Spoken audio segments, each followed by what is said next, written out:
sim. Caraca, tu usa o bagulho do G3. É, eu uso o Que, mesmo controle que você, né? Uhum. Ficou que é essa preto. parada do G3? Ficou preto sem sinal. Puta que pariu.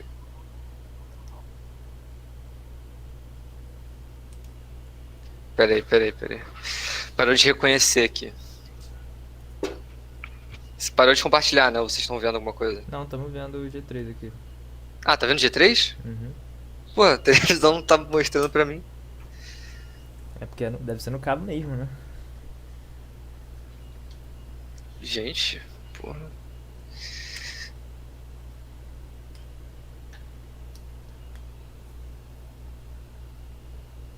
Pronto, agora foi.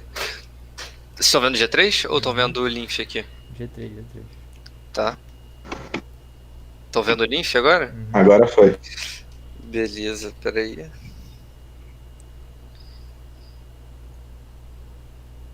Galera de comunicação, não fique chateado comigo que não tá a tipologia certa. Ok. Só abrindo aqui o negócio.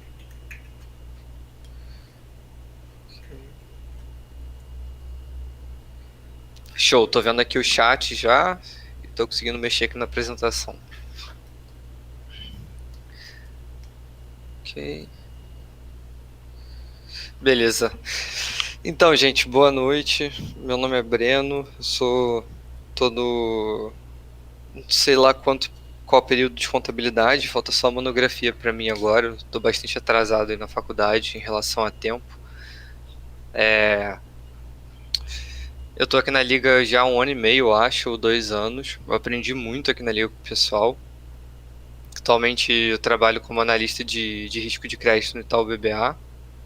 E aí hoje eu trouxe aqui para vocês uma capacitaçãozinha bem básica sobre demonstrativos financeiros no geral, algumas obrigações em relação às companhias, um pouco do papel das empresas de auditoria independente no mercado, o que mais? Um pouco de modelagem financeira e também minha ideia aqui é navegar com vocês em algum relatório de alguma empresa de capital aberto para a gente navegar, eu tirar dúvida da galera, explicar também todas as partes do relatório e tudo mais. É mais para ser um bate-papo, assim, então vocês podem sentir à vontade para me interromper, perguntar qualquer coisa. Se eu não souber também, que eu não sou nenhum gênio. Então, se eu não souber, eu vou falar que eu não sei. E ou a gente dá uma googlada aqui na hora, a gente vê se a gente consegue aprender rápido, ou eu fico de responder depois para vocês. Então é isso, gente. Eu coloquei finanças corporativas, no fim ficou. Finanças corporativas ficou mais voltado para contabilidade e demonstrativos financeiros. Eu acho que é uma parte muito bacana de se aprender assim logo de cara, até porque quase tudo que a gente faz aqui a gente leva em consideração os demonstrativos financeiros das empresas. E se você não consegue entender eles, fica muito difícil você poder entender os conceitos que a gente estuda aqui dentro, né? Principalmente na área de fundamentalista. Então, eu achei bacana trazer isso aqui para vocês, tá? Faltam vários conceitos, eu vou acrescentar depois da apresentação, aí eu volto aqui e faço uma parte 2. E é esse material que já fica para perpetuidade aí dos novos membros. Vamos lá? Ué. Tem que ser no teclado. Então, gente, aqui eu trouxe. Aqui está direito societário, porque é assim que chamam, né, essa parte do direito que trata das obrigações das empresas. Então, o direito societário vai tratar desde as empresas limitadas, SPEs, até as empresas de capital aberto, SAs de capital aberto, capital fechado. Então, eu coloquei esse termo aqui porque é um termo importante para vocês estudarem, pesquisarem. Quem for de contabilidade vai ter aula de direito societário na disciplina de legislação comercial. Então, aqui eu trouxe um pouco de algumas obrigações que aparecem na Lei das SAs, que é a Lei 6.404 de 1976, tá? Que é uma lei que determina algumas obrigações às empresas de capital aberto, tá? As SAs de capital aberto e de capital fechado, sociedades anônimas. Dentro dessa lei também tem as determinações em relação a dividendos obrigatórios, dividendos mínimos obrigatórios, criação de conselho fiscal, periodicidade, né, de realização de auditorias, troca de empresas de auditorias ao longo do tempo, e diversas outras coisas. Então, é uma lei muito importante. Se você quer trabalhar no mercado financeiro, você tem que conhecer o mínimo dessa lei, tá? E se você quer trabalhar com IB, por exemplo, que muita gente fala que quer trabalhar com IB, você tem que entender tudo sobre essa lei, porque ao realizar o IPO de uma empresa, por exemplo, você tem que entender todas as suas obrigações, né, em relação à lei, para você poder assessorar o seu cliente. Então é muito importante essa lei.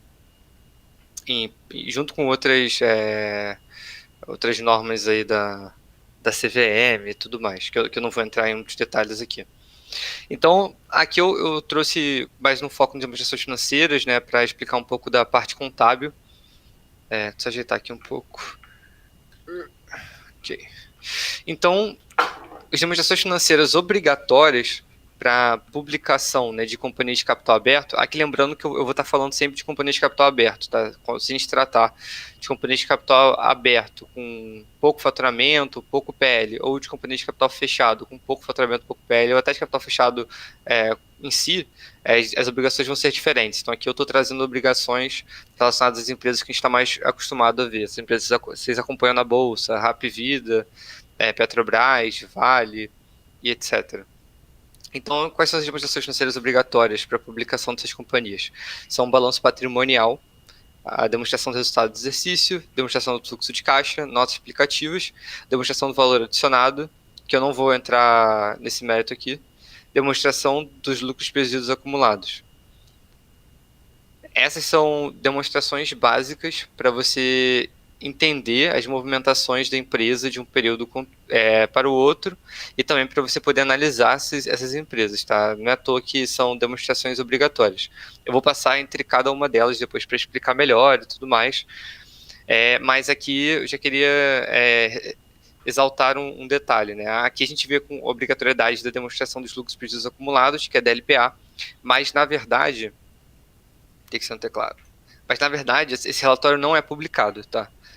Por que ele não é publicado? Porque publicam, na verdade, o DMPL, que é a demonstração da mutação do patrimônio líquido, que mostra toda a movimentação do patrimônio líquido, que inclui também, né, a absorção ali de prejuízos ou acréscimo de lucros dentro do PL.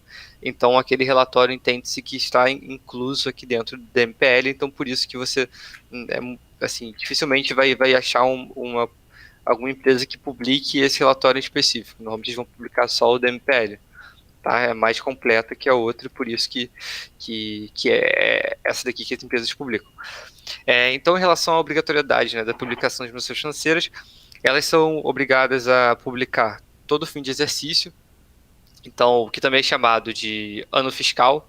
Então, aqui tem dois conceitos que eu acho bacana também da galera saber. Exercício, né? O que seria um exercício? É um exercício social, que a gente chama, dentro da contabilidade no mercado. Então, sempre que a gente tratar do ano fiscal da empresa ou do exercício de operação da empresa, né? Tem empresas, por exemplo, agrícolas que vão fechar o ano todo agosto. Então, quando você analisar uma empresa dessa, você vai olhar agosto contra agosto, ano contra ano, por conta das safras que ela realiza, entendeu? Vai ter a safra, vai ter a safrinha entre safra. Então, faz mais sentido para essas empresas manter um ano fiscal agosto contra agosto e um exercício social agosto contra agosto. Então, nesse caso, a gente veria um balanço ali de agosto 20, agosto 19, considerando ali o período de 12 meses, que seria desde agosto do ano passado, do ano anterior. Então aqui, as empresas são obrigadas a publicar demonstrações financeiras todo fim de exercício, então todo fim de ano fiscal, exercício elas precisam publicar. Atualmente a norma é de que elas precisam publicar em jornais impressos e também em jornais públicos, né, em diários públicos, então precisam publicar no Diário da União, Diário do Município e tudo mais. Isso aqui é bizarro para os dias de hoje. Ano passado, o Bolsonaro aprovou uma MP que permitia a divulgação das empresas, além dos recursos, né, públicos, também somente através da internet, então, através de RI ou através de um jornal online. Mas a medida ela perdeu eficácia no fim de 2019 e agora isso está em discussão de novo, né? Agora, em novembro 20, eles estão estudando reeditar essa MP, aumentar o prazo até, para as empresas não precisarem publicar em jornais, né? Isso aqui acaba que afeta as empresas em relação a custos desnecessários que elas acabam tendo. Tá? Então é um tema atual aí que está em discussão. Agora, em relação aos prazos, né, que as empresas possuem.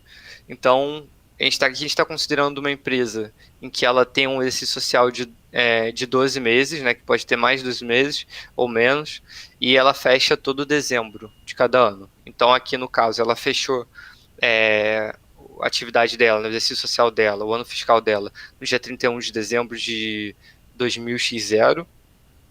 Então aqui ela terminou o exercício social, tudo bem, 12 meses. Aqui, até 31 de março do ano 2000x1, que é o ano seguinte do fechamento do exercício social, ela vai ter que disponibilizar as demonstrações financeiras dela. Então ela vai ser o prazo máximo para ela disponibilizar as demonstrações financeiras dela, que é basicamente aquele pacote lá, entre outras obrigações que ela vai ter que disponibilizar. E por que ela tem que disponibilizar até 31 de março? Porque 30 de abril é o prazo final para a realização da Assembleia Geral Ordinária, que é onde a empresa vai votar e decidir sobre diversos pontos estratégicos e, inclusive, votar as demonstrações financeiras. E os acionistas precisam ter acesso às demonstrações financeiras antes da Assembleia Geral Ordinária.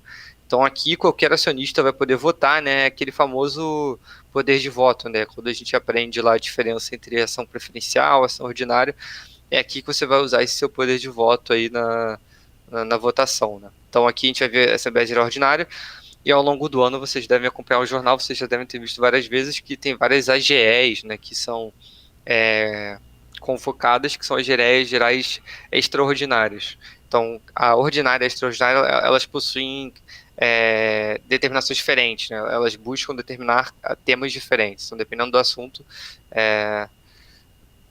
se chama-se ordinária ou uma extraordinária, né? Sendo que a ordinária é sempre no começo do ano ali.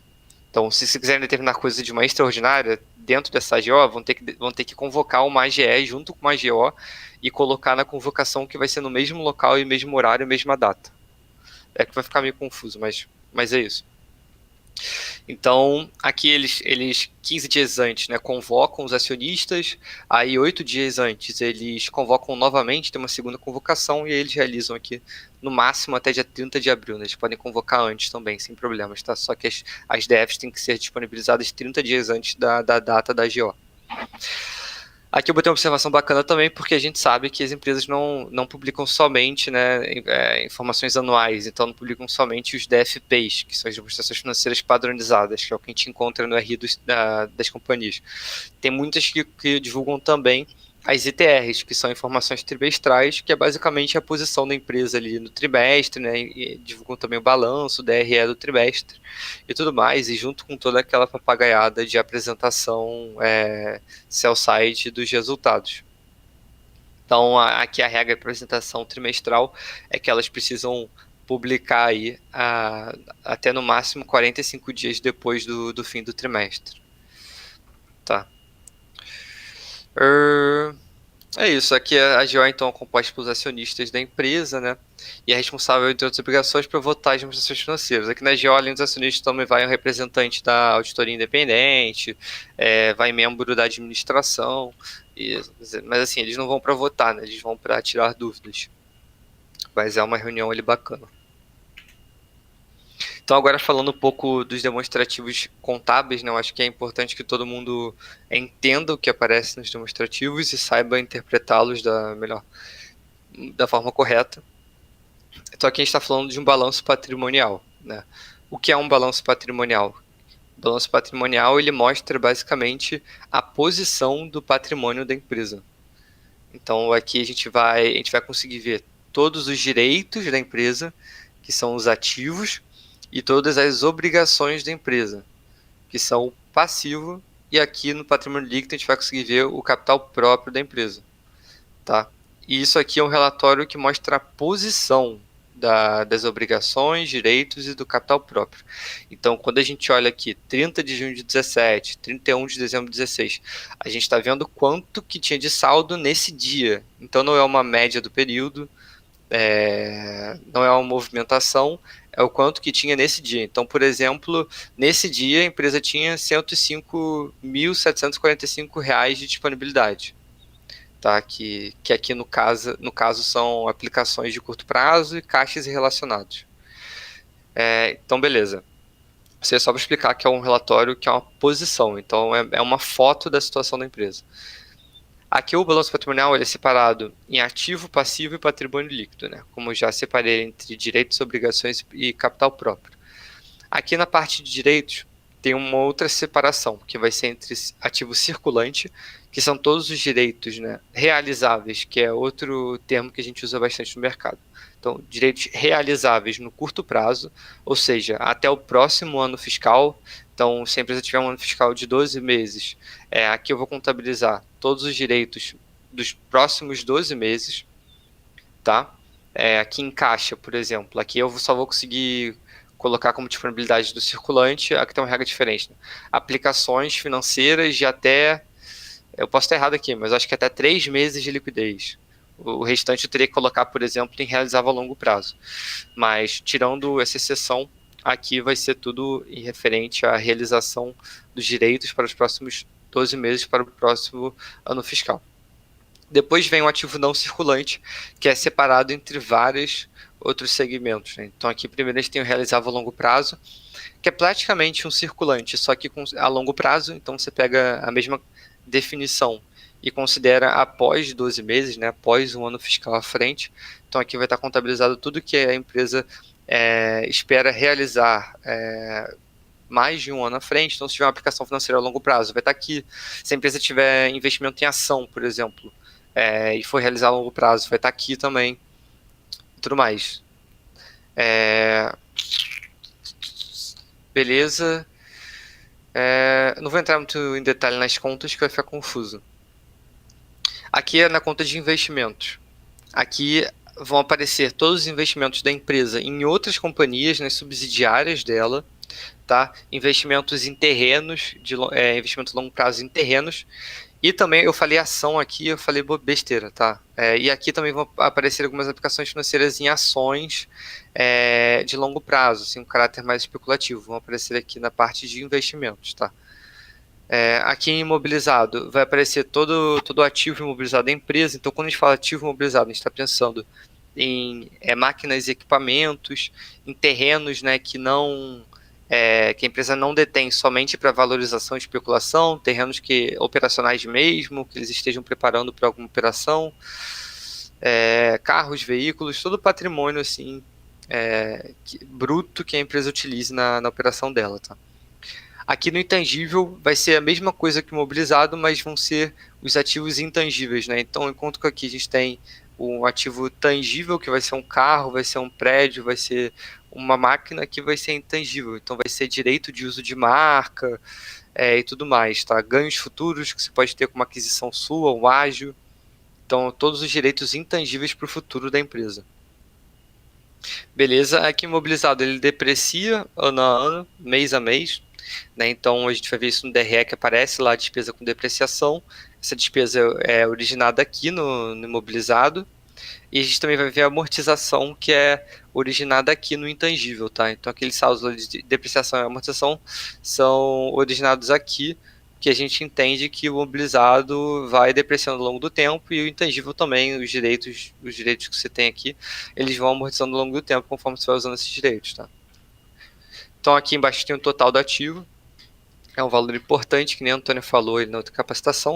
O total do ativo tem que bater com passivo mais patrimônio líquido. Aqui está o total do passivo, mas isso aqui não é passivo, é passivo mais patrimônio líquido. Tem que ser igual, então aqui vocês estão vendo que está batendo. Aqui no passivo, aqui vai ser a mesma coisa do ativo, vou até passar mais rápido para não ficar muito chato, mas aqui vai ser a mesma coisa. Então tudo que for, todas as obrigações que a empresa tiver para os próximos 12 meses, né, para o próximo ano fiscal, vai estar aqui no circulante.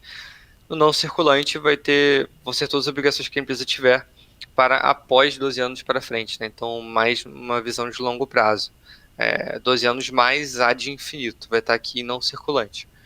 Tá? E aqui em patrimônio líquido, a gente vai ter o capital social, que foi o capital estruturado ali, né? Quando criaram a empresa, definiram um valor de capital social, os sócios colocaram dinheiro para iniciar as operações, e esse valor aqui teve uma contrapartida ali no lado do ativo, onde eles fizeram as primeiras compras e tudo mais, e começaram a operar. E aí, com o tempo, eles vão fazendo novos aportes, podem até reduzir capital, E aí esse valor vai aumentando aí ao longo do tempo consideravelmente, tá? Aqui é reservas de lucro, onde aparece o lucro acumulado da empresa ao longo do tempo, então ela vai lucrando, aquele saldo do lucro ele vem para o PL. É depois do lucro, né? Tem a saída de dividendos, tem a formação de reservas, que não tem nenhuma reserva aqui, mas tem a formação de reservas aqui no PL também. E aí depois vai aqui para a reserva de lucros. Tá? Fica aqui dentro. Pode ter também uma reserva de... Vou chamar de reserva de lucros e prejuízo aqui. Aí pode ter um saldo negativo aqui, por exemplo, tirando até o valor do capital social. E muitas vezes a gente pode ver um capital social negativo, que é o que chamam de passivo descoberto, ou só capital social negativo mesmo. E é quando a empresa já destruiu todo o valor de capital próprio aplicado ali, inicialmente, em relação com os prejuízos ali da empresa. Isso é um conceito antigo, né? Então, é um conceito da literatura. Então, hoje em dia, com todas essas startups, né, que acabam criando um business em torno de dados, às vezes os dados não são avaliados da forma, assim, valor justo no balanço. E aí, às vezes a empresa pode ter um patrimônio líquido negativo, mas tem um valor absurdo em dados dentro da operação dela e não é considerado aqui. Então a gente vai ver um patrimônio negativo aqui, mas não necessariamente a empresa é ruim. Mas, assim, isso é um indicador negativo. Então, beleza. Aqui a gente tem o DRE. E assim, gente, eu vou passar um por um. Vai ser meio chato, mas depois eu vou pedir para vocês me passarem uma empresa aí. A gente vai entrar no RI da empresa, a gente vai ver na prática para vocês entenderem como pegar essas informações no RI da empresa, tá? E aí a gente entra também em RI de empresa de fora.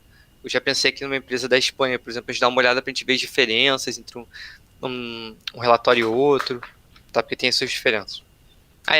Uma diferença que eu não falei. Aqui no Brasil, por exemplo, aqui tem uma regra no balanço patrimonial que é o seguinte: o balanço ele tem que ficar distribuído em ordem de liquidez. Então aqui a gente vai organizar ele em ordem de liquidez. Então, desde os itens mais líquidos até os itens mais ilíquidos, né? Então aqui, pô, caixa, disponibilidades é o item mais líquido do balanço, né? Quando você receber, pô, você pode descontar e pegar o dinheiro, é líquido, estoque só você vender, tudo mais. Então, do mais líquido até o menos líquido, que aí é a participação dos sócios, né? Que todo mundo sabe que o sócio ali acaba sendo a parte de maior risco ali na operação. Então, a parte mais sem liquidez do seu patrimônio líquido, tá? Em outros países vai ser o contrário. Então, por isso que eu tinha até separado aí os números de uma empresa da Espanha, porque lá eles colocam o patrimônio líquido primeiro. É invertido. E o ativo circulante vai ser o último grupo que vai aparecer no balanço deles. Então, é totalmente invertido. Isso confunde bastante, tá bom vocês saberem já, tá? Cada país vai ter suas regras. Aqui a gente tem o DRE.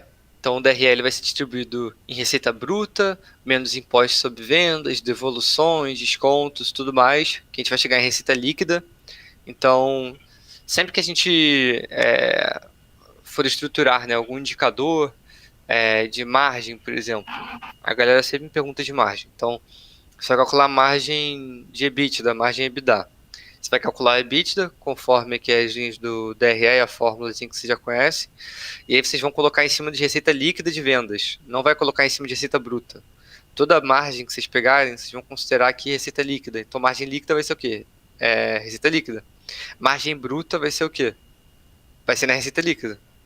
Você vai pegar o lucro bruto e vai botar na receita líquida. Então, tudo vai ser na receita líquida. Tá? Mesmo margem bruta, que pode confundir aqui, vai ser na receita líquida. Depois da receita líquida vai ter CMV, que é o que chamam, ou CPV. Então vai ser CMV, vai ser custo de mercadorias vendidas, CPV vai ser custo de produtos vendidos.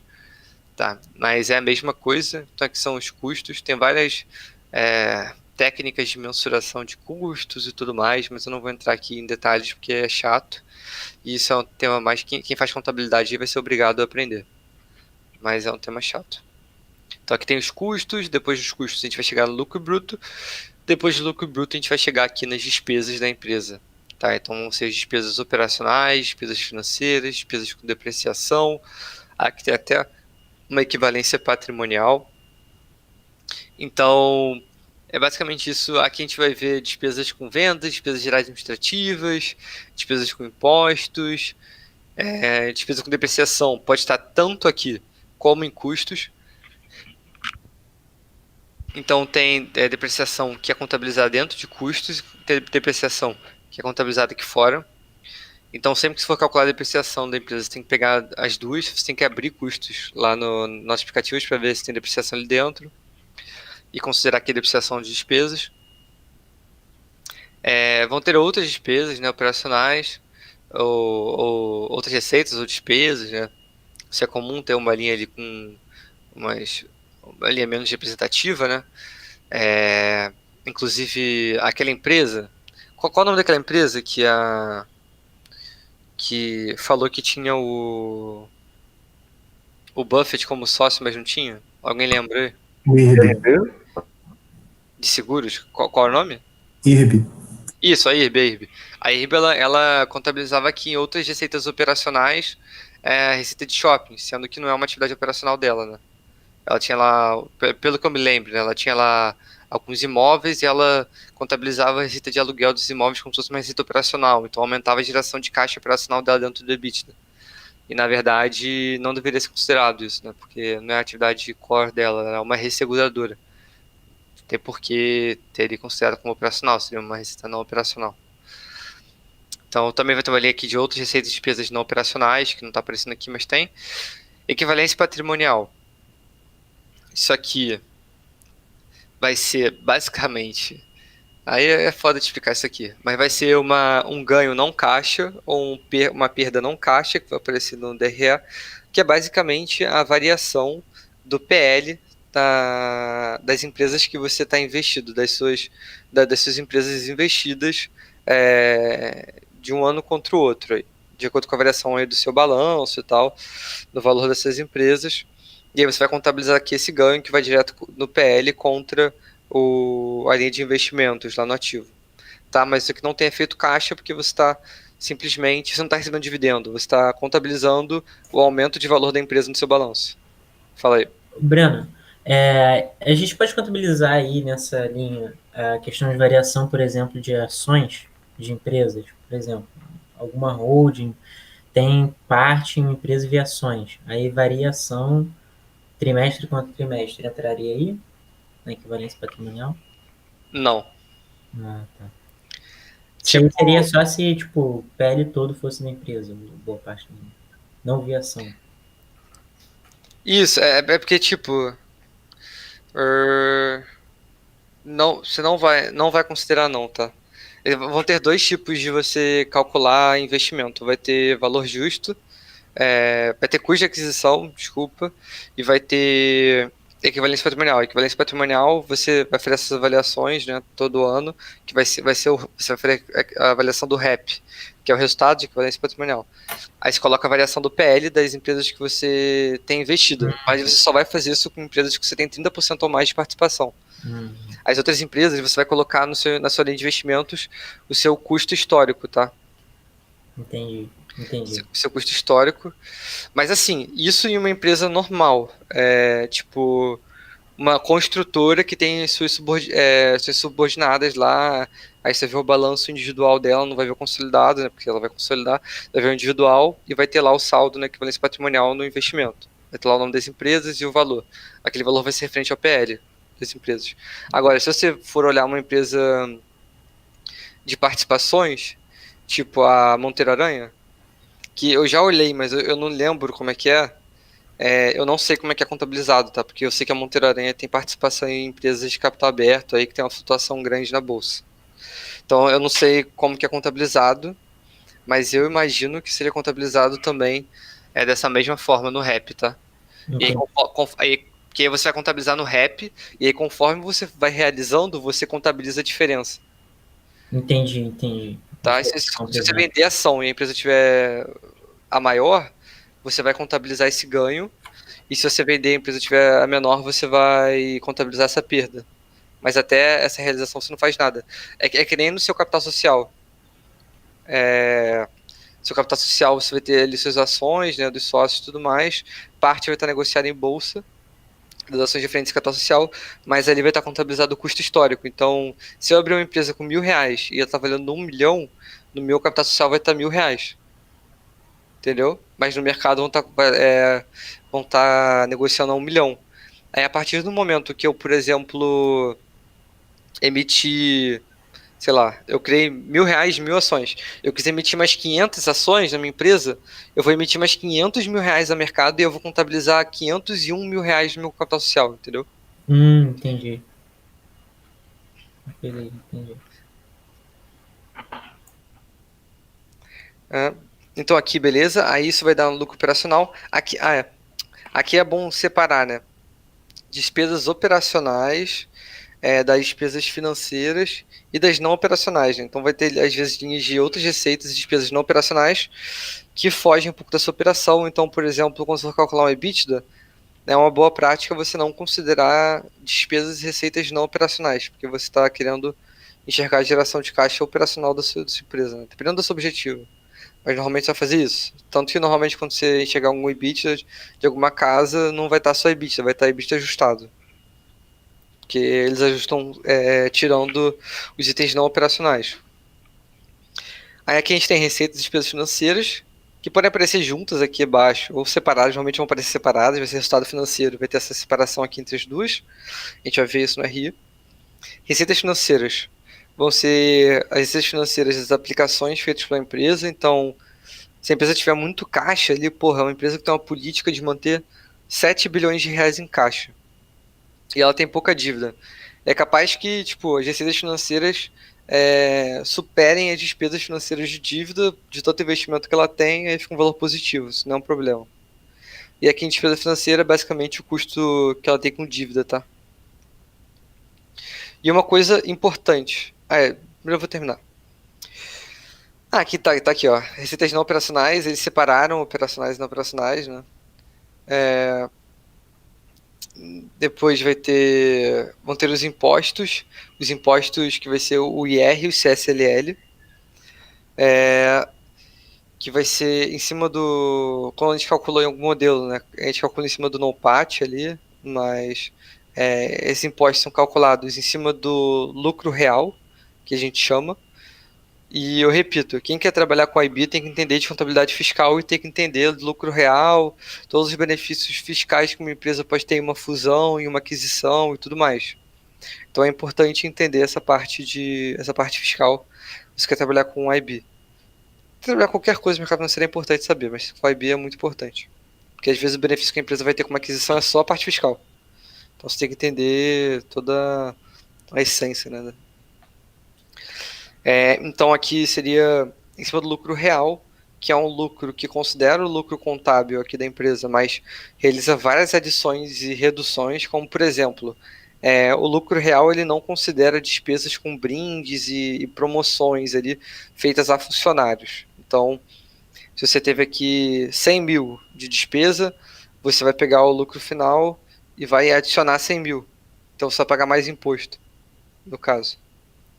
E aqui no Brasil a gente tem dois tipos de cálculo de imposto, né? Vai ter o lucro presumido e o lucro real. Essas empresas que a gente está vendo aqui de capital aberto, SAs de capital aberto, elas sempre vão usar o lucro real por conta do tamanho delas, tá? E aí é por isso que a gente usa 34% quando a gente calcula lá quando a gente calcula lá a nossa taxa de impostos aqui do Brasil. Por que a gente usa 34%? Por quê? Porque ela vai ter 9% de contribuição social em cima do lucro real, vai ter 15% de imposto de renda em cima do lucro real e vai ter 10% de imposto de renda adicional a cada valor que superar R$ 100.000 do lucro real da empresa. Então, tipo, já que a gente calcula aqui, a gente faz cálculo com empresa que vai ter lucro real. Eu não sei qual vai ser o lucro real da empresa, ninguém vai saber. Só a Receita vai saber isso. E a parte fiscal da empresa, né, que tem que calcular. Mas se a empresa vai ter um lucro real de R$ 100 milhões, R$ 200 milhões. Então você vai querer saber vai querer separar os 15%, os 10% adicionais em cima de só acima de R$ 100.000 do lucro real, você não vai querer saber isso. Então você pega 15% depois de renda, 10% dos adicionais, 25%, 9% do CSLL, que é a contribuição social sobre o lucro líquido, e aí você chega aos 34%, que é a alíquota aqui que a gente considera, tá? Vou beber uma água aqui, peraí.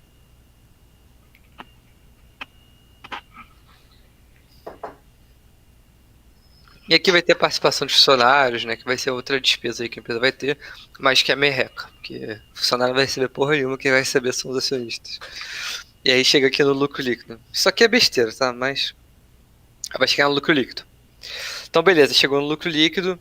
O que acontece com esse lucro líquido aqui? Depois, isso aqui é o lucro líquido final do exercício.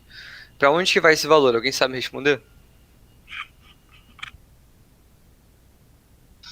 Qual o valor, Breno? Repete rapidinho, por favor. A empresa apurou todo o resultado do ano 2000XX e ela chegou a um lucro líquido de 18.950.000 reais. Para onde que vai esse valor? O que acontece com esse valor? Vai para o lucro acumulado? Então, desse valor daqui, vão ser calculados os dividendos. Aí. Os juros sobre capital próprio e tal também, ou não? Não, eles vêm antes do. É verdade, para tirar dos impostos, verdade. Isso. Juros sobre capital próprio, bem falado, cara. Juros sobre capital próprio é dedutível de imposto, então. Mas tem um limite, eu acho que é 15%. Tem um limite aí, eu esqueci. Eu acho que é 15 mesmo, mano. Já dei uma olhada nisso. Tem limite de 15% do. Não lembro do que. Acho que era do lucro líquido, talvez. Fica contraditório, né? Mas tem algum limite de 15%. Eu esqueci do que, mas tem um limite de 15%. Mas aí os JSCP são retirados aqui das despesas e eles deduzem o lucro real, tá? Então você paga menos imposto com essa distribuição. Então isso é bom. Então as empresas sempre distribuem o máximo de JSCP e só depois distribuem dividendos. E aí aqui vão fazer a proposta de dividendos, né? Muitas empresas aí vão ter dividendos obrigatórios de 25%. Então aí daqui vão pegar 25%, vão propor, vão aprovar em AGE, aí vão distribuir, e aí esse valor aqui, menos os 25%, vão para aqui lucros acumulados e depois para reserva de lucro. Tá? Então entra aqui no PL. Então isso significa o quê? Que a diferença entre o PL do ano de junho 17, aqui tá junho contra dezembro. Beleza. Finge que aqui tá... Funciona da mesma forma, mas finge que aqui tá dezembro. Então, a diferença do PL entre dezembro 17 e dezembro 16 vai ser justamente o lucro de 2017 menos a distribuição de dividendos mais o PL do ano anterior, tá? Isso aqui é um balanço diferente de outra empresa, não é a mesma coisa que não. Essa diferença aqui vai ser justamente o lucro menos a distribuição de dividendos, tá?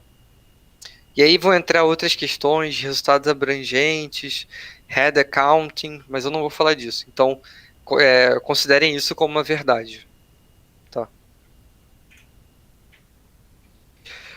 Agora, outro relatório. Esse aqui eu vou passar rápido porque não interessa tanto assim por agora. Mas aqui a gente vai ter demonstração do fluxo de caixa, que é o DFC, em que ele mostra a variação do caixa da empresa. Literalmente, que nem o próprio nome diz. Então aqui, o que ele quer mostrar pra gente? Ele quer mostrar quanto que a gente começou o ano, o quanto que a gente terminou o ano, e quais foram todos os ganhos e gastos que a gente teve nesse período que proporcionaram essa variação aqui do caixa. Tá? Então, o fluxo de caixa serve para isso. E aí, por que esse fluxo de caixa existe, né? Porque esse vai ser o único demonstrativo contábil que vai seguir o regime de caixa. E aí, esse é um conceito muito importante, tá? Dentro da contabilidade, existem dois tipos diferentes de regime. Vai ter o regime de caixa, que é o regime que a gente vê aqui no fluxo de caixa. Aqui a empresa vai mostrar justamente o que ela teve de dispêndio, né, de caixa, de dinheiro, e o que ela de fato recebeu. E aí, tipo... Pô, aqui tá ajustando... Tá. Ajustou aqui, depreciação é uma despesa não caixa. Tá? Porque, que nem eu falei lá, deprecia o ativo conforme o seu uso, né, e tudo mais. Então você não está gastando dinheiro com ativo diminuindo. Então você considera isso de volta aqui no caixa, né, ajustando o lucro líquido. E aí, beleza, você chegou aqui essa geração de caixa, é uma geração de caixa, um ajuste bem podre esse aqui. Mas considerando depreciação como uma despesa não caixa, e você ajustando, adicionando os R$ 100 que você tinha tirado no DRE, você chega aqui a 940, por exemplo, né, ajustando o lucro líquido. E aqui depois você vai ter exatamente o que a Antônia falou de necessidade de capital de giro.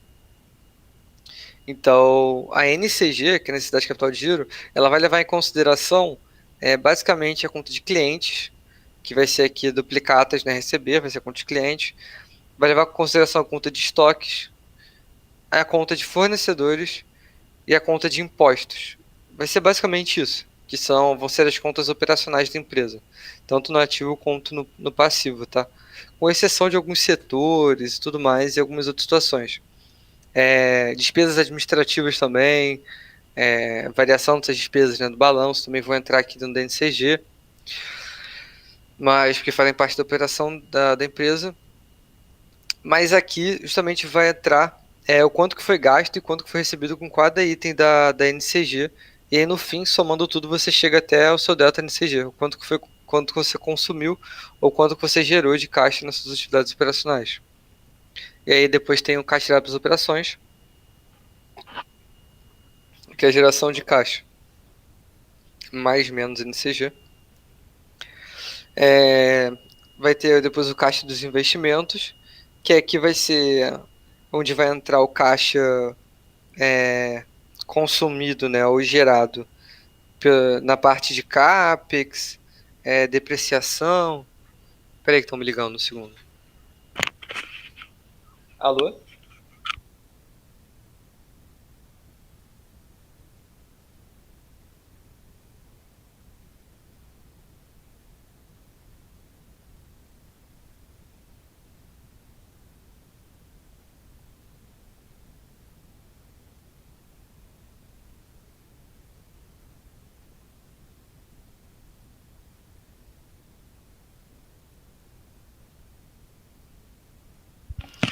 Beleza, eu pedi comida aqui, a comida atrasou. Aí o cara ligou para avisar isso.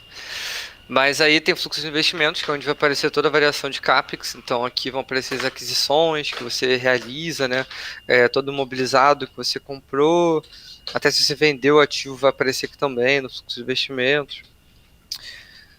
Então beleza, vai aparecer o caixa final gerado. Aqui aquisição de investimentos barra mobilizado. Então o cara teve 50 de CAPEX, tá? Aqui no fluxo de investimentos. E o fluxo de financiamentos, que é onde aparece basicamente os empréstimos que você tomou, que aí vão entrar a caixa, né? Você toma um empréstimo, você recebe dinheiro, e todos os empréstimos que você pagou, que você amortizou. Então, aqui ele não tomou nenhum empréstimo, só pagou a dívida que ele já possuía, então foi menos de 500.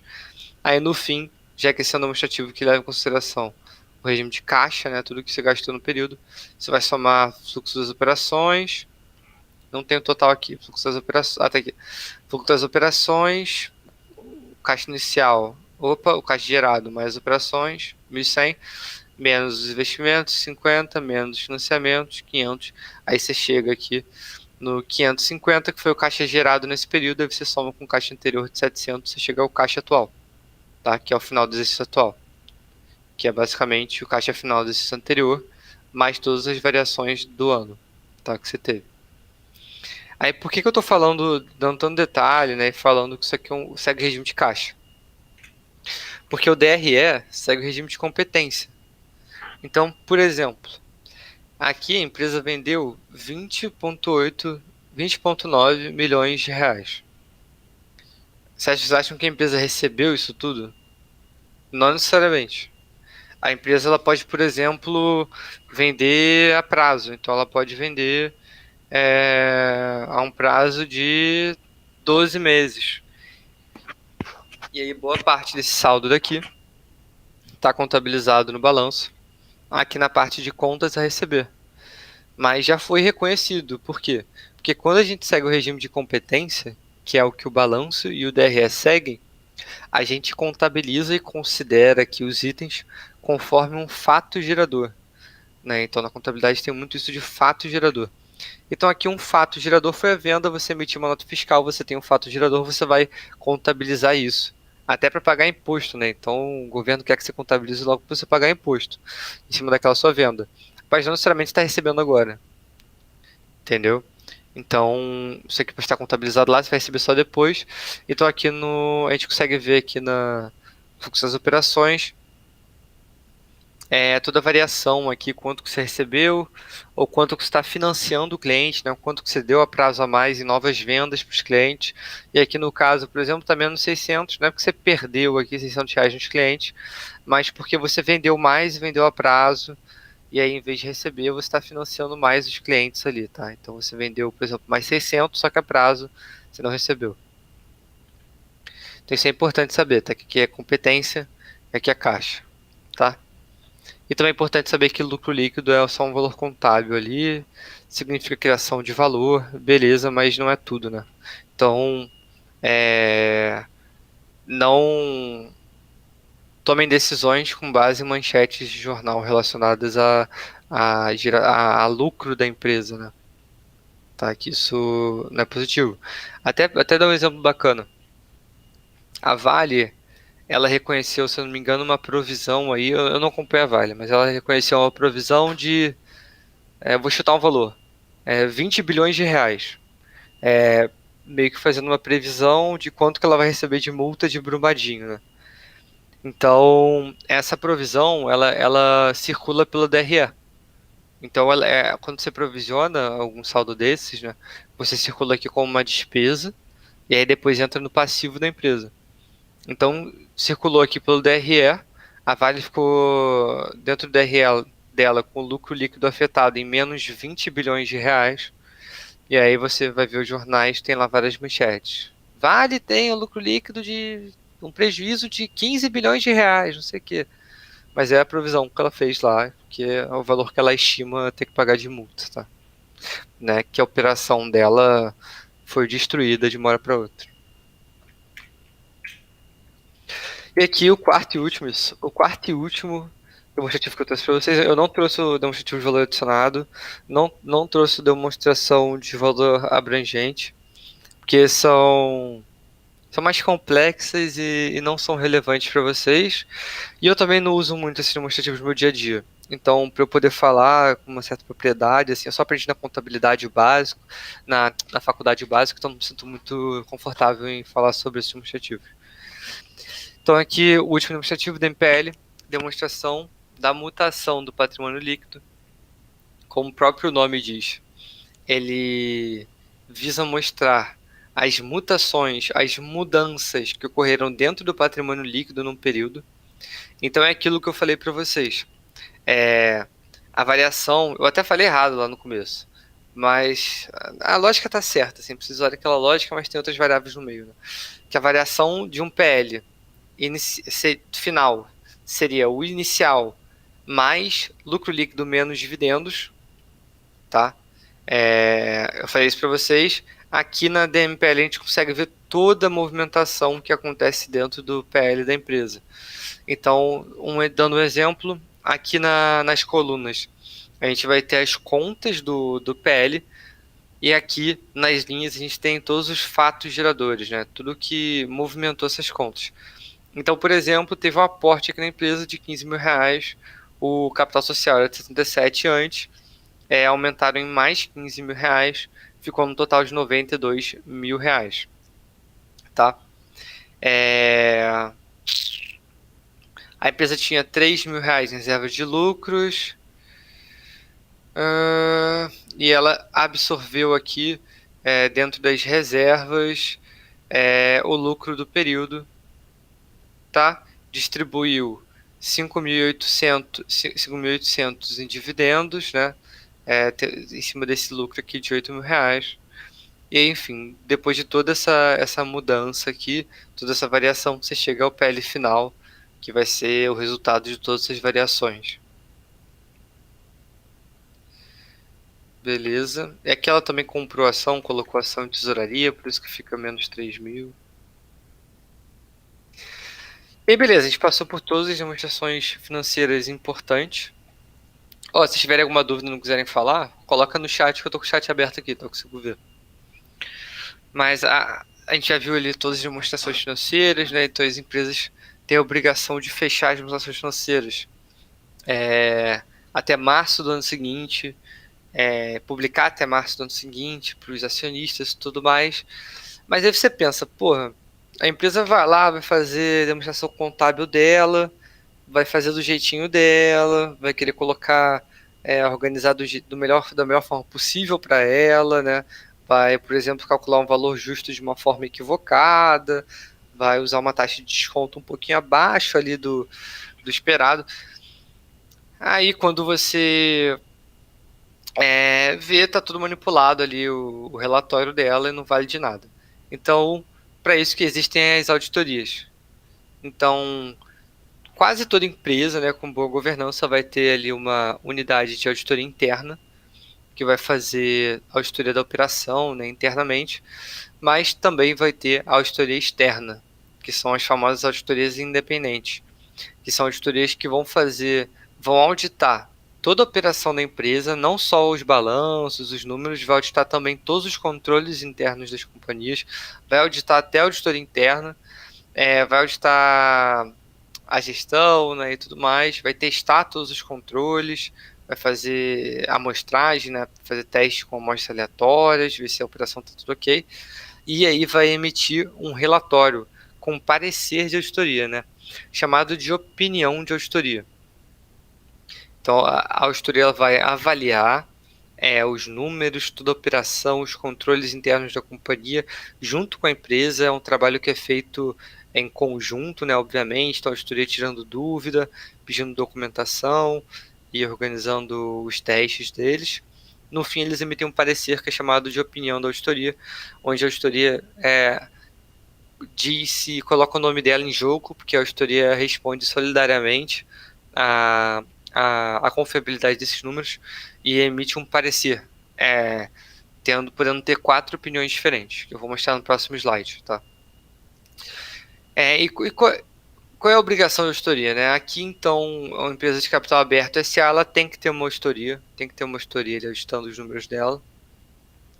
E qual é a importância? A importância, basicamente, é garantir uma maior confiabilidade nas informações que a empresa está passando dentro daquele relatório, maior confiabilidade nos números, né, que a empresa está apresentando.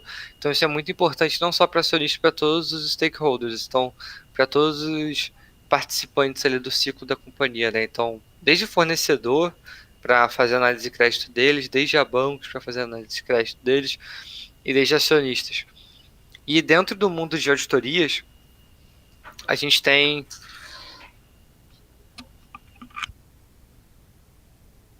Dentro do mundo das auditorias, a gente tem as consideradas Big Fours, que são o quê? São as 4 melhores empresas de auditoria do mundo. Então aqui não é nem do Brasil.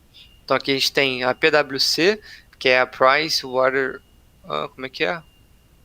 Price Waterhouse alguma coisa. Waterhouse, alguma Eu coisa. acho que é Warehouse Cooper. Isso, boa. Price Waterhouse Coopers, tem a Deloitte, tem a EY, que é a Ernst Young, e tem a KPMG, que eu nunca soube o que significa. Eu acho que são os nomes muito estranhos, isso aqui. Mas são as 4 empresas de auditoria, as maiores 4 empresas de auditoria do mundo, as empresas de auditoria que a gente confia mais, né? Então, sempre que você vê uma empresa auditada por essas empresas, você acaba tendo um conforto maior ali das informações apresentadas, tá? Então, isso aqui é um sinal positivo. Mas tirando os Big Fours, a gente tem também aqui a BDO, que hoje em dia é considerada uma Big Five, né? Seria a 5ª maior empresa de auditoria do mundo. Então, é uma empresa também não é uma Big Four, mas é uma empresa de auditoria boa também. E tem a Grant Thornton também, que hoje em dia pode ser considerada também como uma empresa de auditoria muito boa, tá? Mas, assim, as duas ainda não se equiparam a uma Big Four. A BDO seria mais, você poderia comparar mais, assim, a Grant Thornton é um pouco menor. Mas, no geral, todas essas são empresas boas, tá? Mas dando um foco sempre nas Big Four.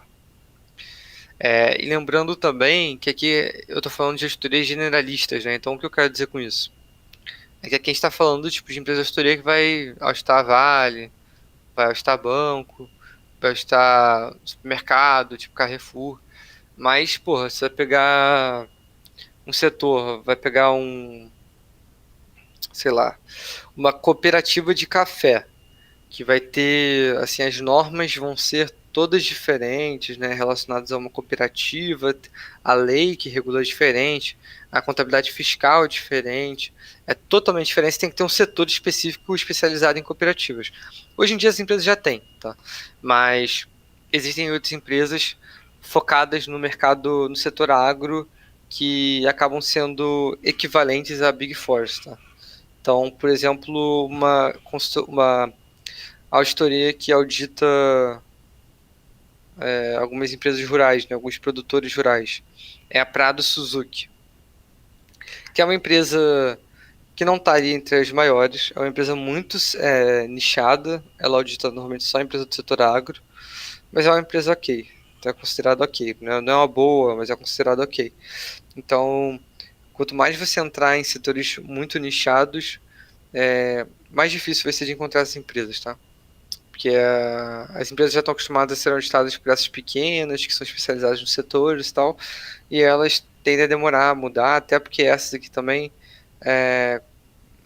a partir do momento que elas começam a migrar e criar, né, nichos específicos, elas ainda estão se profissionalizando, então acabam tendo muita dúvida, e isso é chato para o cliente.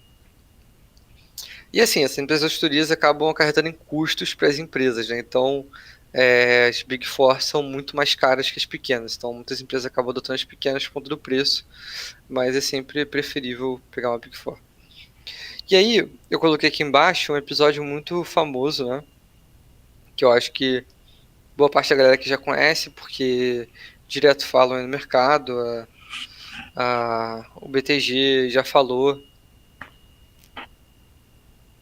em capacitação sobre esse episódio. Que é o episódio da Arthur Andersen com a Enron, né? A Enron era uma empresa de energia dos Estados Unidos, que era a 7ª maior empresa americana. E a Arthur Andersen era uma empresa de auditoria da época que era equiparado à Big Four aqui. Então, na época, era Big Five. Não existia esse conceito de Big Four, era Big Five. E a Arthur Andersen estava aqui entre as 5 maiores empresas de auditoria do mundo. Ela era referência e ela devia estar até no top 2 ali, sabe? Ela era muito famosa, muito boa. Não é à toa que ela estava aí, por exemplo, a 7ª maior empresa dos Estados Unidos, né? As empresas confiavam nela, os stakeholders também. E o que aconteceu foi que descobriram uma fraude contábil que a Arthur Andersen estava realizando junto com a Enron, onde eles estavam emitindo dívidas e inflando lucros nos últimos 3 anos de auditoria. E assim, só para vocês entenderem o nível disso aqui, né? Isso aqui foi gravíssimo, porque a empresa de auditoria serve justamente para garantir uma maior confiabilidade aos números, né? Então, obrigado. Aqui, a Enron chegou a falir e a Arthur Andersen, ela se dissolveu, ela teve essa dissolução porque não confiavam mais na Arthur Andersen, a Enron realmente se ferrou ali, as ações despencaram, tudo mais. Tá, e era uma empresa gigantesca. Depois desse escândalo aí, até criaram a SOX, né?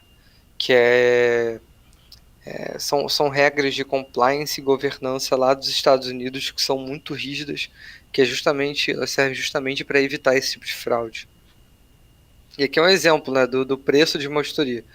Então, a Enron pagava 52 milhões de dólares ao ano para Arthur Andersen auditar ela. Era um serviço caro. E assim, talvez aqui dentro tenha algum valor que não fosse referente à auditoria, né? Breno, uma fala. pergunta. Pode falar. Uma auditoria dessas, mais ou menos, teria quantos clientes anuais, assim? Tem ideia? Difícil dizer, né? Uma auditoria pequena? Não, uma Recording Big has Four. stopped. Uma da Big Four. Quantos clientes eles vão ter? Dá pra ter uma ideia? Ou não? Fiquei curioso em relação, porque eu vi esse preço da auditoria aí, eu queria ter uma ideia, mais ou menos. Cara, vai ter muito cliente, porque são os maiores do mundo. Se você pensar que em cada país, em cada bolsa vão demandar empresas de auditoria e vão ser essas mesmas Big Fours, É, justo, é bastante coisa Com mesmo. exceção de China, né? Eu não sei como é que é na China, mas eu imagino. Como a China tem tudo deles, eu imagino que deve ter alguma empresa de auditoria famosa na China que audite lá, sei lá. Ah, provavelmente. E eu não sei também em alguns países mais remotos, né? Com o idioma bem diferenciado, como é que eles fazem. Mas assim, eles têm. Tipo, eles têm milhões de clientes. Não necessariamente para auditoria, né? Que eles prestam consultoria também e tudo mais. Até para pequenas empresas, mas eles têm muitos clientes, então são empresas gigantescas. Sim, isso aqui é suave. A gente pode até entrar aqui para ver, quando a gente for ver o exemplo do documento do RI, a gente entra em uma dessas empresas, a gente vê o faturamento. Beleza. Então agora vendo a parte de opinião de auditoria, eu vou acelerar que eu sou muito lento.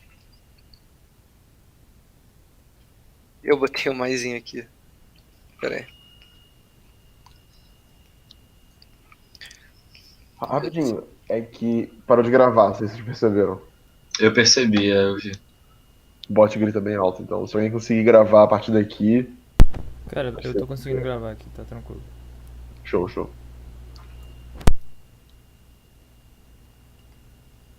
Quer que eu espere? Não, pode ir. Beleza.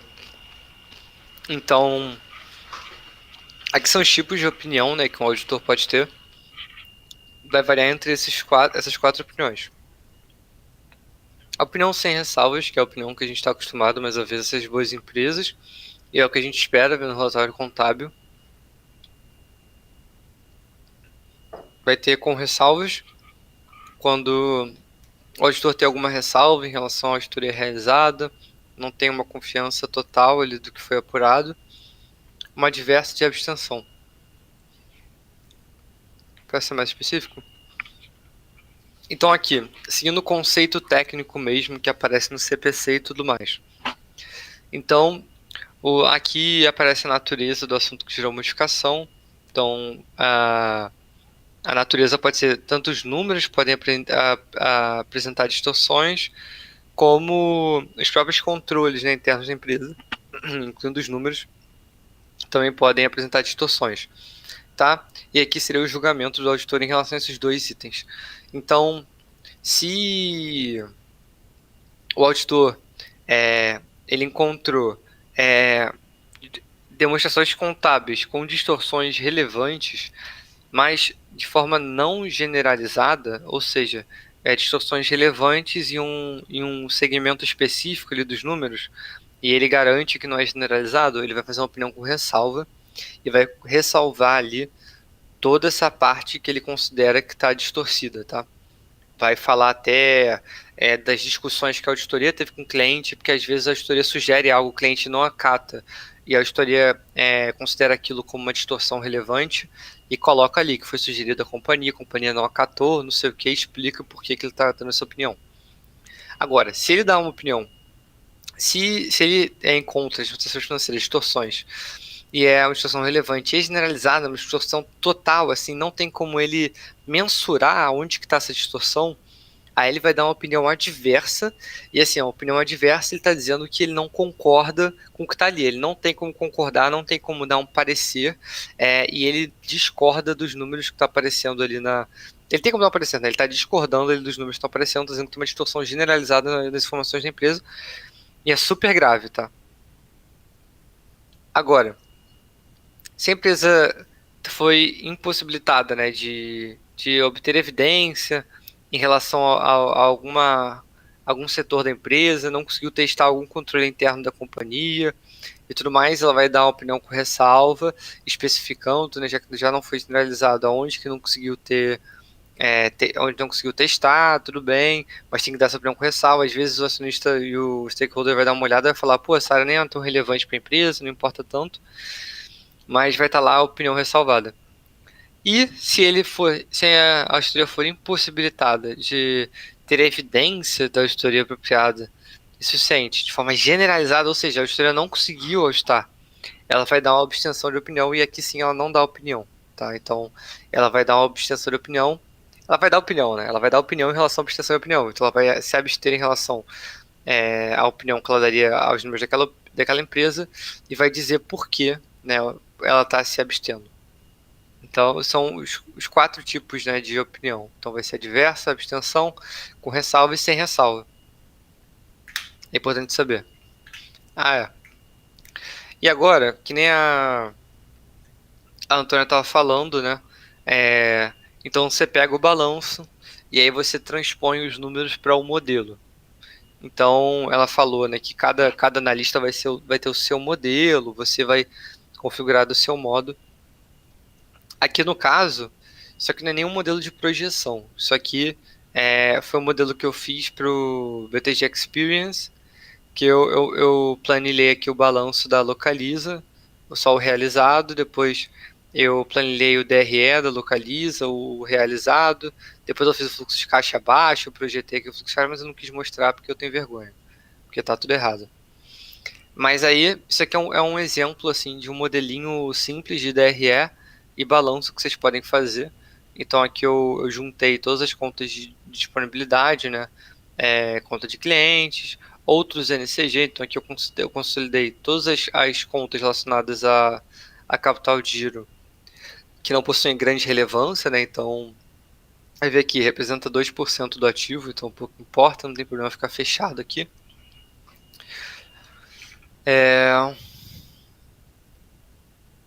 E a análise vertical tá errada. Tá errado aqui em junho. Mas enfim.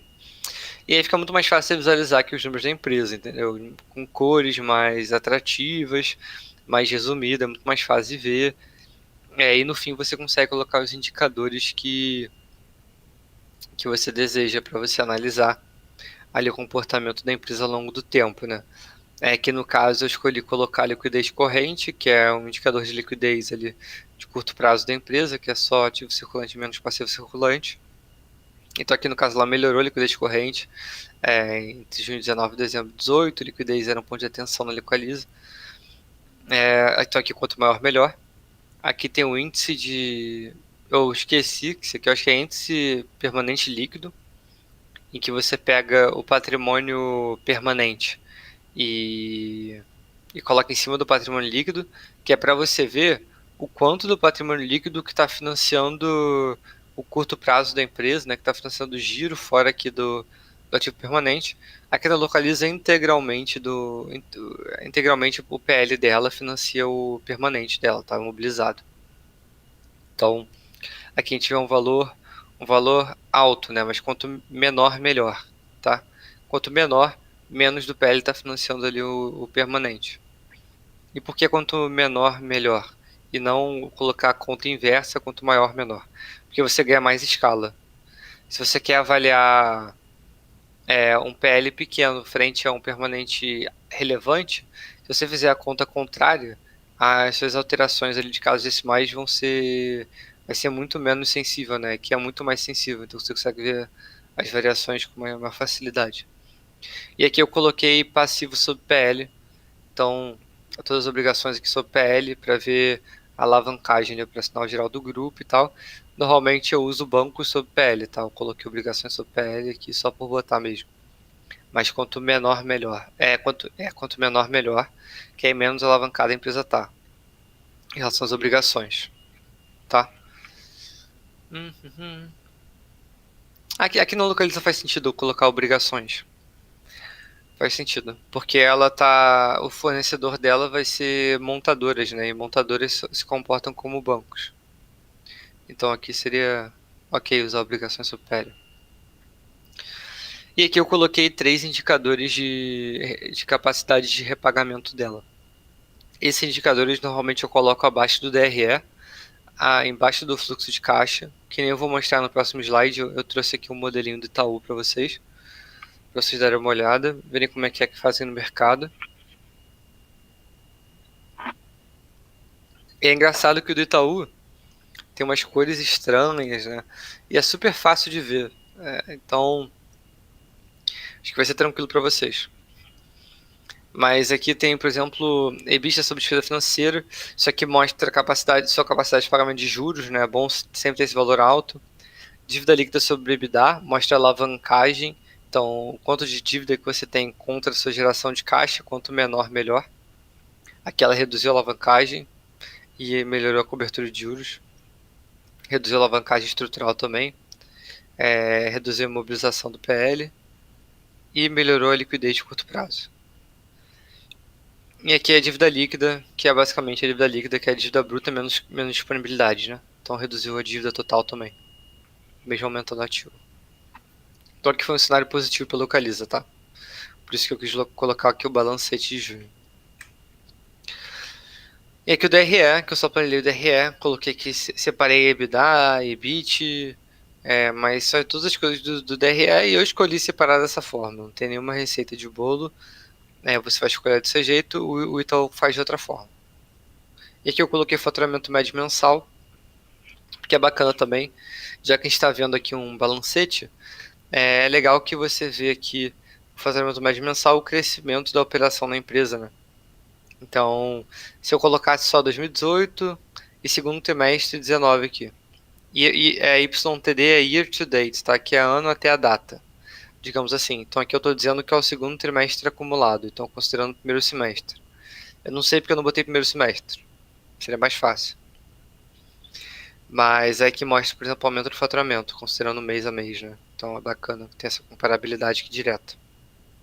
E a Localiza nessa época estava crescendo muito. Então essa aqui foi a minha modelagem que eu resolvi fazer. E agora eu vou mostrar para vocês a modelagem do padrão do Itaú, dentro da parte de análise de crédito. A modelagem do IB é diferente, mas é assim que a gente usa na análise de crédito. Então, aqui a gente considera... Pronto. Vocês conseguem ver direito assim, sem zoom?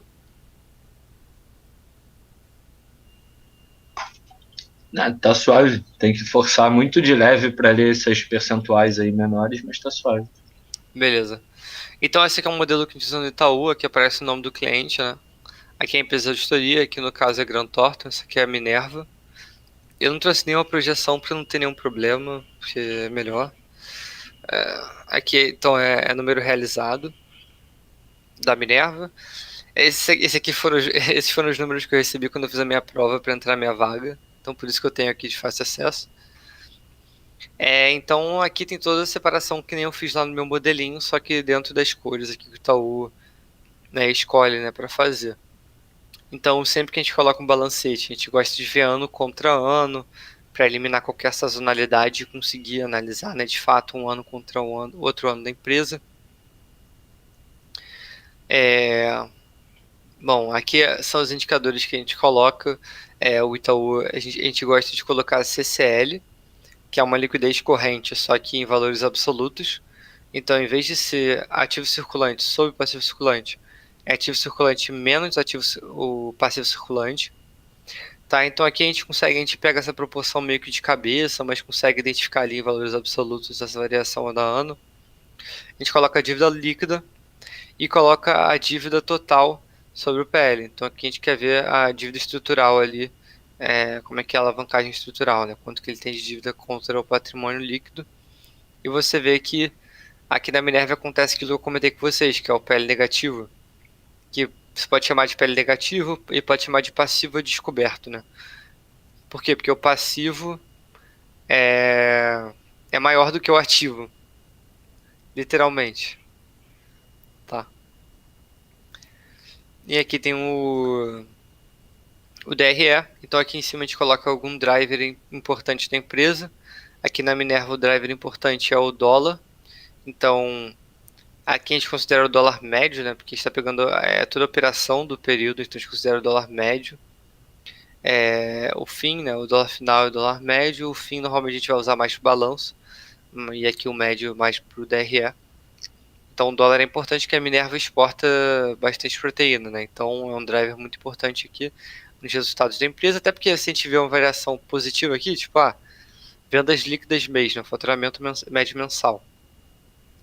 Ela subiu de 1 bi para 1,3 bi. Porra, subiu pra caraca, 35%. Mas o dólar também subiu pra caralho.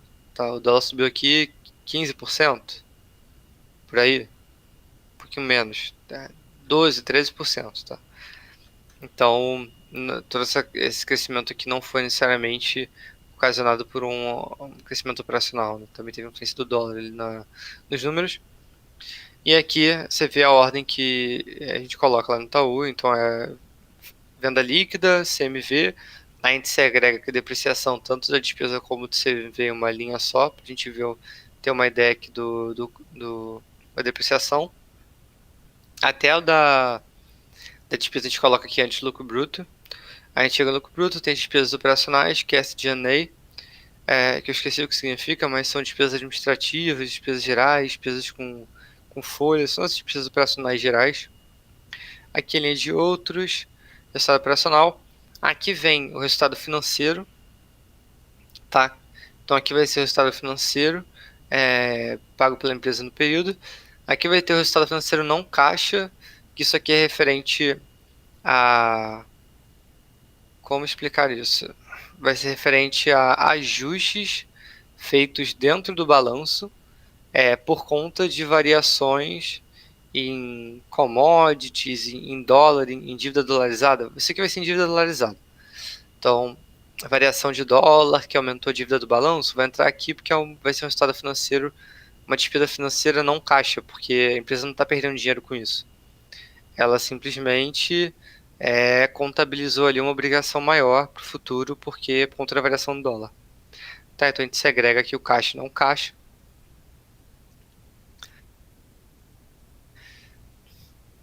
Ó, aqui já tem um erro. Aqui já tem um erro na modelagem, tá vendo? O resultado operacional menos o resultado financeiro líquido, menos o resultado financeiro líquido não caixa, tinha que dar um valor aqui diferente. Ah, não, tá certo, desculpa. Tá certo, falei merda. Então é isso, ter o resultado líquido financeiro não caixa muito relevante. Mas assim, erros acontecem normalmente, né? Não tem por que ter vergonha. Mas é que tá certo mesmo, eu que comi bola. Então aí você chega aqui nos impostos, aí tem o lucro líquido, o resultado líquido, que é a mesma coisa, faturamento médio mês. E aqui tem o EBITDA, que é onde a gente parte para o nosso fluxo de caixa, que está aqui embaixo. O EBITDA vai ser para a gente, né? A gente considera como a geração de caixa operacional da empresa. Aqui esse EBITDA nosso é ajustado, então a gente não considera resultado não operacional. E entre outros pontos aqui que a gente não segrega aqui no DRE, na apresentação dos números, mas segrega na planilha de entrada de dados, que a gente chama, que é onde a gente imputa, né, todas as informações para gerar essas telas. E aí chega esse valor final aqui de EBITDA. Aqui é bacana que você já consegue ver, por exemplo, que tem uma diferença entre o nosso EBITDA e o EBITDA da Minerva. Então a Minerva considera que tem uma geração de caixa operacional maior do que a nossa. A gente não concorda com o que eles consideram geração de caixa operacional, então a gente já calcula o nosso e coloca até a diferença aqui, tá? Entre o nosso e o deles. Então pra gente ela gera menos caixa e está mais alavancada do que ela mostra para o mercado. Então seria a nossa percepção. Isso em 2019. Depois vem aqui todo o consumo de NCG ou liberação de NCG do período. Então aqui que a gente vai chegar no caixa operacional, né, que vai ser o lucro líquido ajustado para geração de caixa, menos o caixa das atividades, que vai ser esse delta NCG, digamos assim. Aí chega no caixa das operações aqui, das atividades que seja. Então aqui vai ser fluxo de caixa livre. Isso aqui. Aí abaixo vai ter o resultado financeiro, que vai ser despesa, o caixa, né? Vai ter o imposto pago, vai ter o caixa para as obrigações essenciais. Embaixo vai ter o CAPEX. Então aqui o que a Antônia falou. A gente sempre busca encontrar um valor de CAPEX pelo menos igual ao valor de depreciação, para ter um CAPEX de manutenção no período, né? Porque a gente está considerando que a empresa está mantendo os ativos. Aqui está próximo, está um pouco abaixo, mas está próximo. E a empresa também não está numa situação muito, muito boa. Tudo bem que sobrou caixa, mas está próximo aqui, então entendemos que ela fez a manutenção, ou não fez a manutenção correta porque depreciou mais do que ela gastou ali com esse CAPEX do período, tá? Aqui no caso 1,3 bi é porque além da manutenção ela fez alguma aquisição. Só não tem os números de 16 aqui para mostrar, mas teria uma variação aqui no mobilizado. Beleza? Então, aqui o que a gente vai ver de variação, né? Vai ser entre dezembro 17, dezembro 18, e março 19, e dezembro 18 e junho 19, né? Porque essa aqui não vai ter nenhuma variação. Aqui embaixo a gente considera o delta de disponibilidades, então quanto que foi gerado de caixa ou consumido naquele exercício, que é a mesma lógica da demonstração de fluxo de caixa que eu mostrei lá para vocês. Vai seguir o regime de caixa aqui. E aí, por exemplo, você pegar 17, 18, 590, 7, 18, se somar 590 aqui vai dar exatamente esse valor, tá? Que é a variação de caixa, é isso que a gente calcula aqui. E a gente calcula aqui a cobertura de despesa financeira caixa, então tem uma cobertura que é acima de 1, que é o mínimo, né, que a gente considera, mas é horrível, próximo a 1 é muito ruim. Aqui a gente mostra que ela só gera o suficiente para pagar as dívidas, não gera mais pagar o resto, então ela necessita, né, desses aportes aqui de capital, se alavancar mais e tudo mais. Então ela teve um aporte de capital, que isso entra direto aqui no PL, mas não foi o suficiente para suprir toda essa variação aqui, né? Não caixa, que provavelmente é de uma dívida dolarizada dela ali. É isso, variações de banco curto prazo, longo prazo e aqui variações monetárias não caixa, que são referentes a esses ajustes aqui. Estado financeiro não caixa. E aí tem aqui os indicadores que a gente usa sempre, né? Que é essa cobertura aqui de pagamento de juros e alavancagem de dívida líquida e EBITDA. Tá? A gente sempre usa esses dois. Então, padrão, a gente sempre usa esses três, sempre usa esses dois. Dependendo da empresa, a gente acrescenta outros aqui. Como o Debt Service Coverage Ratio, que é o índice de cobertura do serviço da dívida que você considera despesa do próximo exercício. E amortizações para o próximo exercício, sobre a geração de caixa do exercício. E tem, entre outros, né? Que nem eu falei lá na capacitação de crédito, tem uma coisa chamada Covenant, que são obrigações contratuais que a empresa tem que cumprir. Então a gente também controla aqui, colocando qual seria a obrigação financeira dela aqui e qual que ela está apresentando, tá? Se ela está cumprindo ou não. E isso, acabou a apresentação aqui em relação ao conteúdo do PowerPoint. Aqui eu vou fazer um slide referente à regulação, né? Porque vocês devem já ter escutado diversas vezes. Quem está mais acostumado, né, com o mercado e tudo mais, acompanha até call da manhã, que a analista faz no YouTube, ou quem já estagia e tal. Já ouviram falar de IFRS, que são as normas internacionais de contabilidade, né? E também já devem ter falado do BR GAAP. Então, aqui no Brasil, a contabilidade das empresas generalistas, né? Vou falar das empresas comuns, porque vão ter outros órgãos que regulam também. São regulados pelo CFC, que é o Conselho Federal de Contabilidade, e ele regula conforme as sugestões e recomendações do IFRS. O IFRS... Opa, eu estraguei aqui a apresentação? Não. O IFRS ele dá sugestões e o CFC ele acata ou não. Tem recomendações obrigatórias que ele tem que acatar.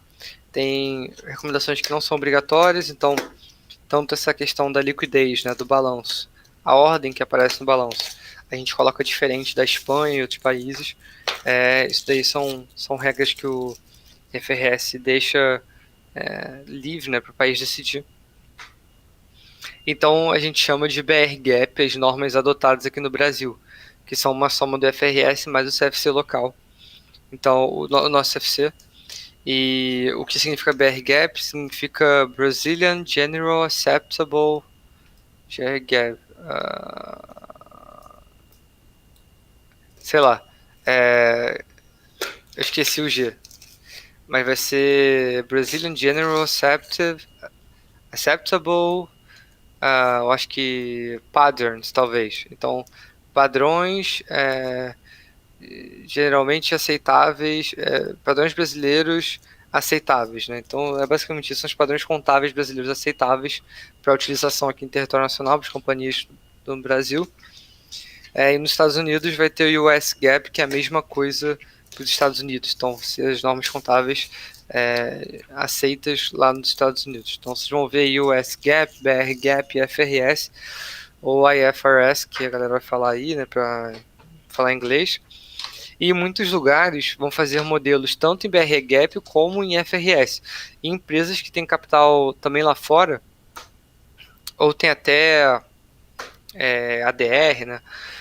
Vão divulgar os números não só em BRGAP, como também em FRS, para mostrar os números para investidores internacionais. Tá? Porque aí fica mais fácil de investidores internacionais entenderem, porque está de acordo com as normas internacionais e não de acordo com as normas brasileiras. Beleza, eu ia falar aqui nesse slide de outros detalhes assim, específicos do Brasil em relação aos países. Então, tem a questão da liquidez, no setor de real estate, no ramo imobiliário. Aqui no Brasil, a gente contabiliza de uma forma totalmente diferente das outras empresas ao redor do mundo. Para quem tiver interesse, aqui no Brasil a gente usa um método chamado POC, que é Percentage of Conclusion, que você vai contabilizando conforme a conclusão das obras dos seus empreendimentos, enquanto que nos outros países contabilizam de uma forma diferente, tá? E assim, por isso que aqui no Brasil os balanços de incorporadora não mostram porra nenhuma pra gente, dessa metodologia do POC, enquanto que outros países já vão mostrar um pouco mais ali sobre a situação da empresa, tá? E dos empreendimentos. Então, as normas do setor de incorporação imobiliária são totalmente diferentes, é bom vocês saberem isso, caso vocês queiram comparar alguma empresa daqui com empresa de fora.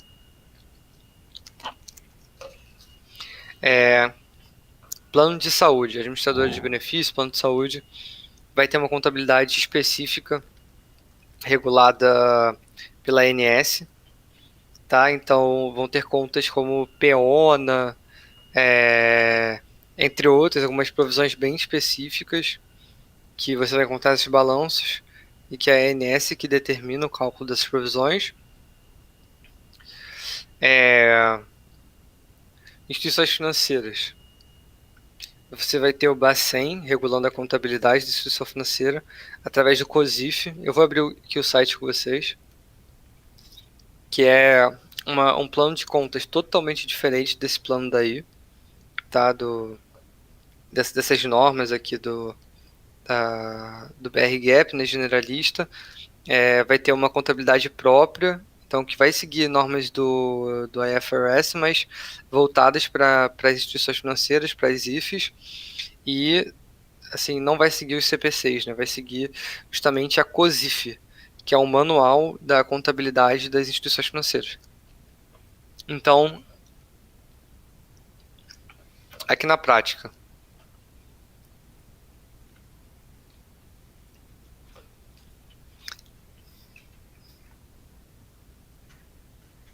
tem medo do meu histórico, hein? Qualquer coisa vai completar ali. Então, aqui na prática, a gente tem a COSIF, que é basicamente, esse site daqui é o manual da COSIF. Se você quiser ver o manual completo, para entender, né, como que é feita a contabilidade da instituição financeira, se você quiser ser um contador de uma instituição financeira, esse é o manual. Tá vendo que tá demorando para carregar? Não é porque a minha internet é lenta, não. Tá? É porque realmente é um documento bizarro. Então estavam perguntando para mim, né, como que a gente consegue analisar a instituição financeira, como a gente entende a contabilidade deles. Para você entender, você tem que ver esse manual aqui e se guiar por ele, tá? 812 páginas. Mas beleza, você não precisa olhar o manual. O que você pode fazer, você pode chegar aqui, capítulo 2, elenco e funções de contas. Aí você foi lá, vamos lá.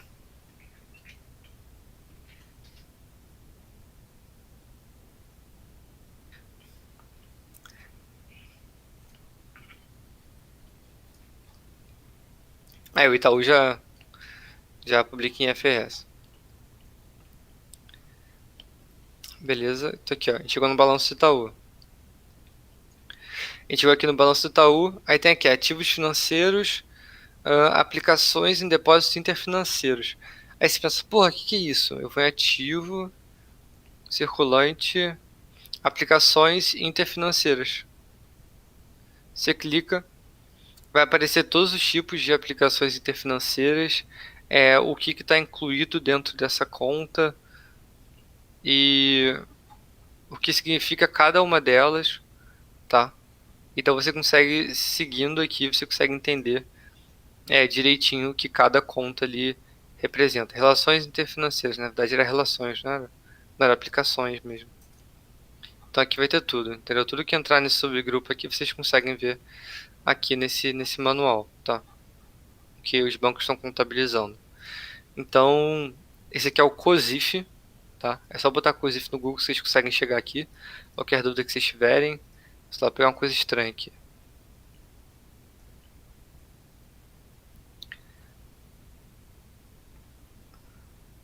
Ativos fiscais, não sei se vai ter alguma coisa específica. A valor justo por meio do resultado, deixa eu ver se tem alguma coisa assim.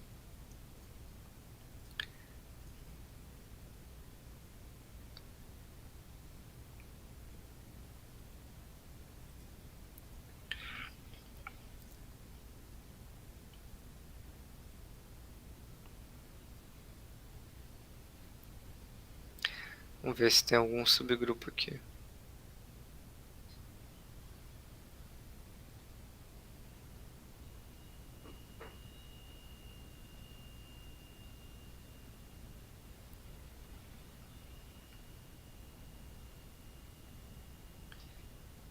Bom, não achei, mas tá aqui em algum lugar, tá? Então tudo que aparecer ali vai estar aqui dentro. E aí vocês conseguem consultar aqui para tirar qualquer dúvida, tá? Em relação ao balanço das IFs. Então é aqui que vocês vão olhar, dentro do COSIF. Depois vocês podem, quem tiver muito interesse em IF, pode dar uma olhada aqui, ter as normas básicas, os princípios, e tudo mais. Operações de crédito, você pode entender mais as classificações contábeis aqui da operação de crédito, são as normas das IFs. E para ver, por exemplo,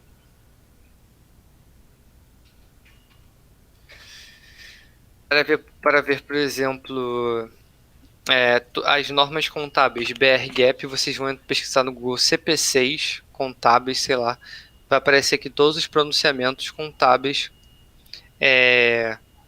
daqui do Brasil, e aí você pode ir um por um para entender a contabilização de cada item que vocês tiverem dúvida. E assim, tem de tudo aqui, tá? Tem de tudo. E dá para você entender, tá? Você não precisa ser um contador. Claro que vai ter vai ser que nem advogado, vão querer colocar um linguajar um pouco mais técnico para dificultar. Mas assim, se você for ler aqui, você pega no contexto, você entende mais ou menos o que está escrito ali. E se tiver alguma dúvida em relação a alguma conta, pode mandar uma mensagem. Se você for contador também, estiver fazendo contabilidade também, é sempre bacana estudar por CPC. Você vai ler vários CPCs aí ao longo da sua graduação. Ou pelo menos eu espero que você leia, né, que você não colhe todas as provas de contabilidade, que é a matéria mais importante do curso. Então aqui você consegue consultar no site do CPC. E é basicamente isso em relação à regulação. O COSIF é do Banco Central, né, então por isso que eu falei do site ali, para vocês entrarem para enxergar a regulação. E é basicamente isso, gente. Eu tinha me programado para entrar no RI de uma empresa, mostrar um pouco, mas eu acho que vai ficar muito corrido, tem pouca gente na call. Eu posso marcar outra data com vocês, ou até me organizo melhor e passo por um documento completo, aí vocês já dão uma olhada no que vocês têm dúvida, e a gente vai passando por todo o documento e tirando dúvidas, explicando o que é cada ponto e tudo mais. Não sei o que vocês acham, vocês preferem fazer outro dia. E se tiverem alguma dúvida hoje também, é só mandar aí, fala aí qualquer dúvida que eu tento ajudar. Eu acho maneiro da gente marcar um dia pra gente analisar, então, na prática, um RI. Também acho uma boa ter essa prática. Por mim, assim, dava pra ser agora também. Só que como tem pouca gente, não sei se tu prefere mesmo fazer um outro dia com mais gente, pra aproveitar melhor o tempo. Eu acho que eu prefiro outro dia, porque eu tô ficando sem voz já. Tranquilo. Tanto falar sem parar. Beleza. E minha comida chegou também, eu tô comendo aqui. E também porque tem pouca gente, claro, tá tarde já, né, pô. Véspera de pré-feriado da galera. Então, não sei se vocês têm alguma dúvida. Uma dúvida geral. Se tiver uma dúvida sobre XYZ, eu vou fazer uma entrevista de estágio pra não sei qual lugar, eu tenho tal dúvida. Se quiser tirar qualquer dúvida, pode mandar aí. Cara, eu tenho uma dúvida, mas acho que uma dúvida mais específica. Manda aí. Tipo, quando você estava falando sobre provento, que você falou do provento da Vale, Provisão. previsão contra calotes, esse tipo de coisa.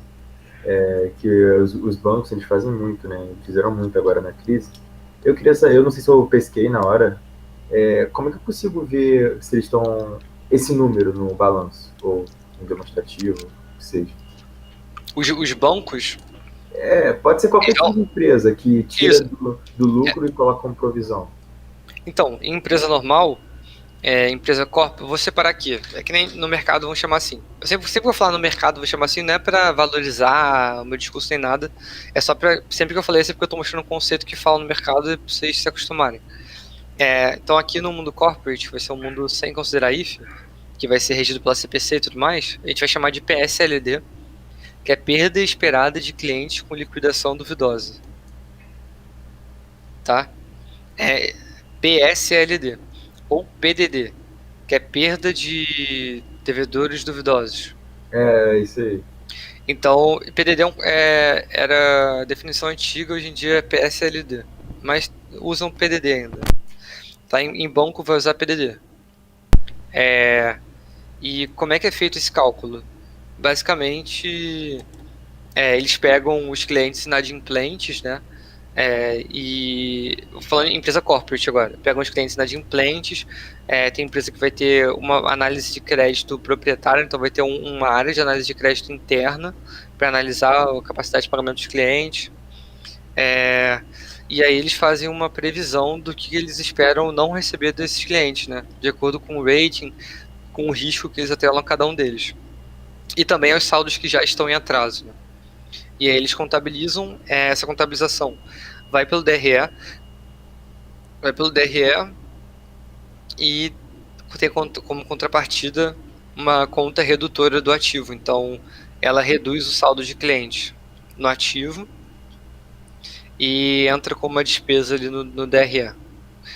E isso em empresa corporate. Então você vai encontrar no ativo, debaixo da conta de clientes, um saldo reduzindo o quanto que eles estão provisionando para clientes ruins. E se você quiser pegar o quanto que eles estão provisionando só naquele período, você vai pegar no DRE daquele ano, e no DRE eles vão estar reconhecendo a despesa só daquele período. Tá? E você pode tanto reconhecer como reverter. Então, agora, sei lá, durante a crise Covid, assim, tá gravando? Não sei. Tá gravando. Vou Para de parar- gravar aí vou parar a rapidinho. gravação então, fechar aqui. E né, a gente marca outra call pra se quiser falar de outra coisa. Esses são os melhores momentos.